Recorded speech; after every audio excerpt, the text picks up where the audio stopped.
निर्गमन अध्याय 30 धूप वेदी।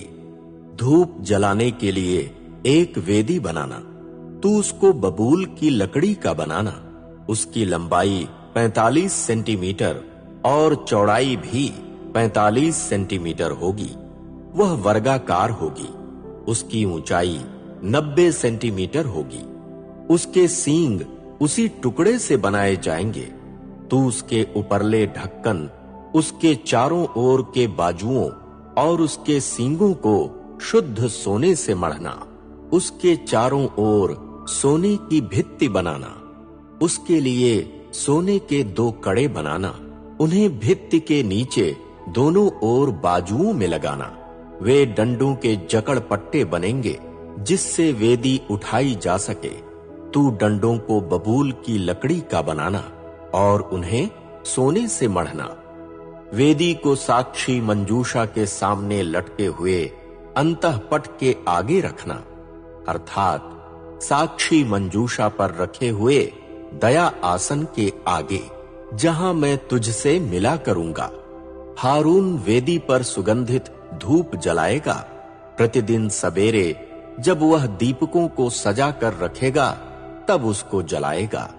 संध्या समय जब वह दीपकों को जलाए तब भी धूप जलाएगा।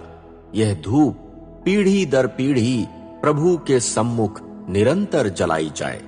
तुम उस पर अपवित्र धूप न जलाना, न अग्नि बलि और न अन्न बलि चढ़ाना। तुम उस पर पेय बलि न उंडेलना।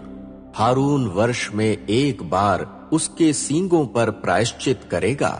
तुम्हारी पीढ़ी से पीढ़ी वर्ष में एक बार प्रायश्चित की पाप बलि के रक्त से उस पर प्रायश्चित किया जाए। यह वेदी प्रभु के लिए परम पवित्र है। प्राणों का उद्धार शुल्क।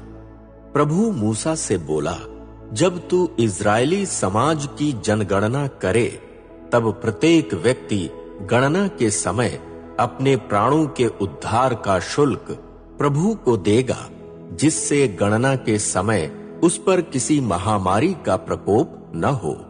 जिस व्यक्ति की गणना की गई है वह यह देगा। पवित्र स्थान की तौल के अनुसार चांदी का आधा सिक्का, एक सिक्के में प्रायः 12 ग्राम है। वह प्रभु को आधा सिक्का भेंट के रूप में देगा। प्रत्येक व्यक्ति जिसकी आयु 20 वर्ष अथवा उससे अधिक होगी प्रभु की भेंट चढ़ाएगा। जब तुम अपने प्राणों के उद्धार का शुल्क आधा सिक्का प्रभु की भेंट में चढ़ाओगे तब धनी व्यक्ति इससे अधिक न दे और न दरिद्र कम। तू उद्धार शुल्क इजरायली समाज से लेना और उसे मिलन शिविर के सेवा कार्यों में व्यय करना, जिससे वह प्रभु के सम्मुख इजरायली समाज के लिए एक स्मृति चिन्ह बने और तुम्हारे प्राणों के उद्धार का शुल्क हो। कंडाल। प्रभु मूसा से बोला, तू हाथ पैर धोने के लिए पीतल का एक कंडाल बनाना। उसकी आधार पीठिका भी पीतल की बनाना। उसे मिलन शिविर तथा वेदी के मध्य रखना। उसमें जल भरना। हारून और उसके पुत्र उससे अपने हाथ पैर धोएंगे जब वे मिलन शिविर में प्रवेश करेंगे अथवा जब वे प्रभु के लिए अग्नि में हव्य जलाने के उद्देश्य से सेवा के अभिप्राय से वेदी के निकट आएंगे, तब जल से हाथ पैर धोएंगे, अन्यथा वे मर जाएंगे। वे अपने हाथ पैर धोएंगे, अन्यथा मर जाएंगे। यह हारून एवं उसके वंश तथा उनकी पीढ़ी से पीढ़ी तक के लिए स्थायी संविधि होगी। अभ्यंजन का तेल। प्रभु मूसा से बोला, तू उत्तम मसाले लेना। 5.5 किलो द्रव्य रूप में गंधरस, उसका आधा अर्थात 3.25 किलो सुगंधित दारचीनी, 3.25 किलो सुगंधित अगर, पवित्र स्थान की तौल के अनुसार 5.5 किलो तेजपात तथा 7.5 लीटर जैतून का तेल लेना। जैसे गंधी बनाता है वैसे तू उन वस्तुओं से पवित्र अभ्यंजन तेल बनाना। यह पवित्र अभ्यंजन तेल होगा।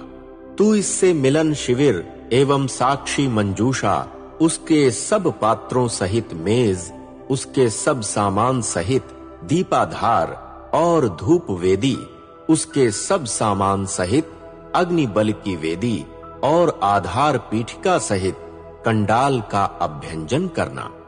तू उनको पवित्र करना कि वे परम पवित्र हों। उन्हें स्पर्श करने वाले भी पवित्र हो जाएंगे। तू हारून और उसके पुत्रों का अभ्यंजन करना, उन्हें पवित्र करना, जिससे वे मेरे लिए पुरोहित का कार्य करें। तू इज़राइली समाज से कहना, यह तुम्हारी पीढ़ी से पीढ़ी में मेरे लिए पवित्र अभ्यंजन का तेल होगा। यह साधारण मनुष्य के शरीर पर नहीं उंडेला जाएगा। तुम सम्मिश्रण द्वारा इसके सदृश दूसरा तेल मत बनाना। यह पवित्र है और तुम्हारे लिए भी पवित्र होगा। जो कोई इसके सदृश सम्मिश्रण तैयार करेगा अथवा किसी अपुरोहित को उसमें से देगा, तो वह अपने समाज में से नष्ट किया जाएगा। प्रभु ने मूसा से कहा, तू ये सुगंधित मसाले ले, गंधरस, नखी, गंधा बिरोजा, गंध द्रव्य और स्वच्छ लोबान, इन सब की मात्रा बराबर तौल की होगी। जैसे एक गंधी इत्र बनाता है, वैसा इनसे नमक सम्मिश्रित धूप बनाना, जो शुद्ध और पवित्र हो। उसमें से कुछ पीस कर बारीक करना, फिर उसमें से कुछ मिलन शिविर में साक्षी पत्र के सम्मुख रखना, जहां मैं तुझसे मिला करूंगा। वह तुम्हारे लिए परम पवित्र होगी। जो धूप तू बनाएगा, वैसे ही सम्मिश्रण के द्वारा तुम अपने लिए मत बनाना। तू उसको अपने प्रभु के लिए पवित्र मानना। जो कोई व्यक्ति सूंघने के लिए इसके सदृश धूप बनाएगा, वह अपने समाज में से नष्ट किया जाएगा।